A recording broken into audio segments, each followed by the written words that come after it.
James Wan trapped inside a puppeteer's prop trunk when he was a child? Discount Candace Cameron. Ransacked room, crayon all over the wall and mirror.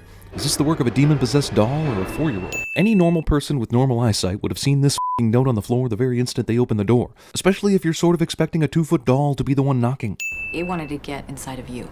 Well, that's no different from most guys I know when it comes to nurses. Wait, did this classroom just see the same thing we saw?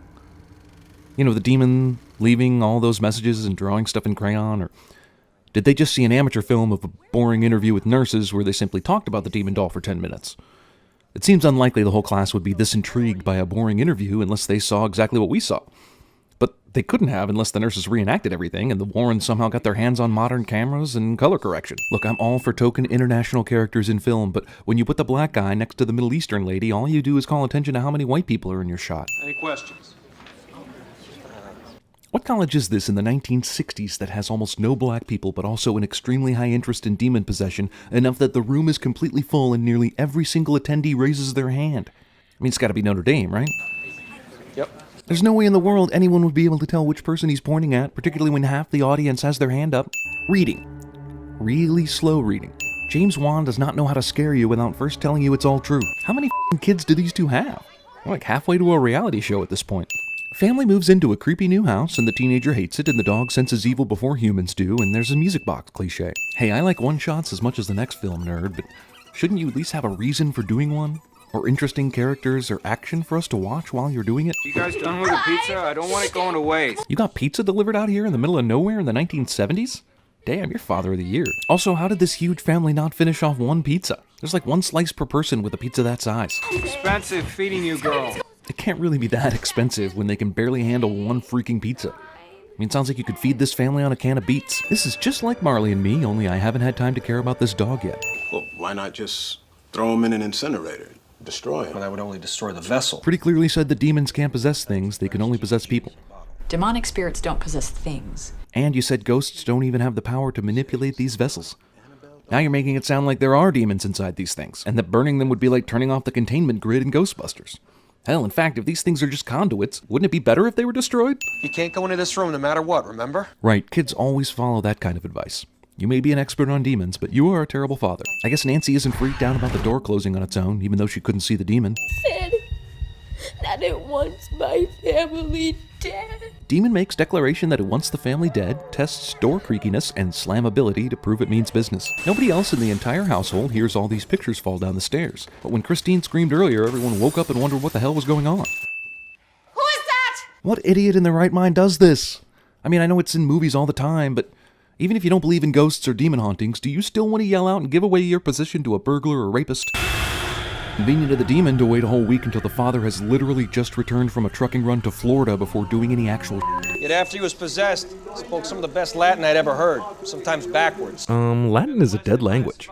No one truly knows what good Latin sounds like backwards or forwards. Otherwise, it's like all night long, just like. Does he come in threes? Well, sometimes it's meant as an insult to the Trinity. My neighbor Jackie is always mocking the Holy Trinity whenever she comes over to borrow sugar. Clock stop at 3:07 a.m. That's because they're mocking the state of Wyoming. I wonder if in a couple hundred years, horror movies will explore the spooky occurrences from playing around with a dusty Sega Genesis. When she sees Rory in the mirror, shouldn't the on the wall be in reverse position, since she's looking at him in a mirror? But when she turns around to look normally, everything's in the exact same position. We have to get out of here. I'm afraid that's not gonna help. Leaving the house isn't gonna help, cliche. When you get haunted, it's like stepping on gum. You take it with you. Yeah, nothing ever gets rid of gum. Blamed her love to Satan, cursed anyone who tried to take her land, and hung herself. It sounds to me like you could just leave then. If you didn't own the land anymore, then this Bathsheba demon or ghost wouldn't have a beef. So what was the original 200-acre farm has since been subdivided and sold off. The demon who hates its land being taken apparently has no problem with the government that is subdividing it and selling it to people who are completely unaware of the curse. There was another boy who drowned in a pond here, But I guess the demon witch was happy with his parents living in the house. Nothing happened to them. and a woman who worked as a maid in a neighboring home, she committed suicide too. But the maid's employers were A-OK. People who took her land. We think maybe the maid stole silverware? We're still not sure she took land yet. Did they even rewind this tape? Even if the demon can activate the tape recorder, it still has to abide by the laws of 1970s audio technology. The family mysteriously took a group photo at the beach without including beach or ocean in the background. Is it just so that later Lorraine could show off her amazing ability to figure out that they were at the beach? Pretty far out, isn't it? Yeah, it's groovy. Characters awkwardly talk 70s slang to remind you that you're in the 70s. Noted, sir.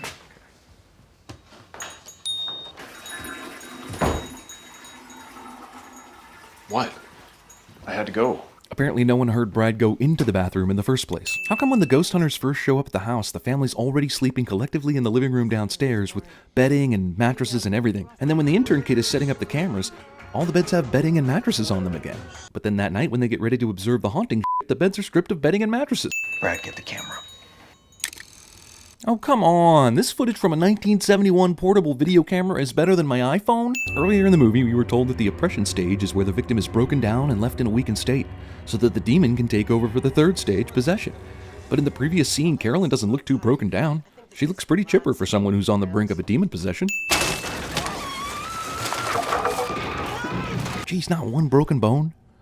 That was a nasty fall. It looks like the worst thing that happened was that she got a little dirty. Even the music box survived without breaking. Movie is excellent at sudden loudness. Did they just pull The Parents Get Home at the exact same time the child is having a haunting crisis move twice in one film? Vade retro, Satana. Wait, do you need training in exorcism or training in Latin? By the power of God, I condemn you back to hell! Wait, does English work now? Car batteries in the 70s did not last long enough for all these headlights to still be on in the morning. I'd like to know the story of the demonic teapot. And that evil telescope. More reading.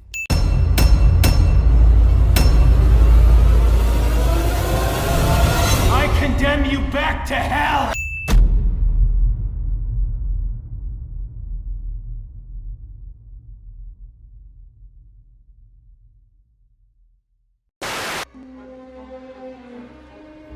The pen is blue.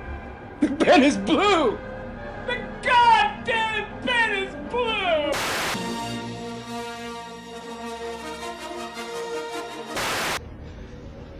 Okay, who wants to go down the creepy tunnel inside the tomb first?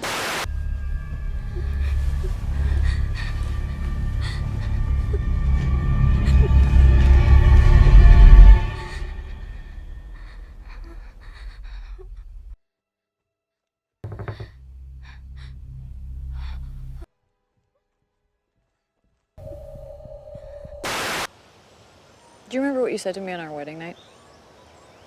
Hop inside my mouth if you want to live.